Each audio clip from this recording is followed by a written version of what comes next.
Who the F do you think you are? No, I'm serious. Who do you think you are? Does it matter who your postal carrier or your mother thinks you are? It shouldn't. The most important story in the universe, in my opinion, is what your own inner voice self story is. You have your story about the postal carrier, and the postal carrier has their story about you. Do you treat your postal carrier like you treat your mother? Probably not, unless the postal carrier is your mother, of course. Who is your mother? Do you actually think you know who your mother is?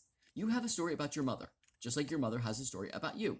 Is your mother's story about you who you actually are? No, it is not, because you are you and your mother is your mother.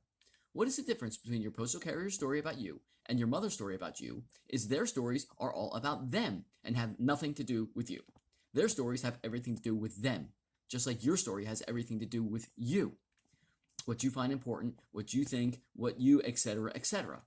If you found out your postal carrier was a billionaire, what would change? Objects still accelerate towards the center of the Earth at 9.81 meters per second. Helium atoms still have 2 protons, 2 neutrons, and 2 electrons, and the speed of light is still really fast. What would change would be your story about the postal carrier. Again, who do you think you are is the most important story in the universe, in my opinion. The story you tell yourself about yourself is the most important story in the universe for you and me. How is your inner voice self story important for me, you might ask? Because if you tell yourself a really crappy inner voice self story, I am less safe. You might ask me, how does my inner voice self story make you less safe? Because if your inner voice self story is you are so important, you don't need to obey the laws, and you can text and drive, or drink and drive, or drive while high, that makes me less safe.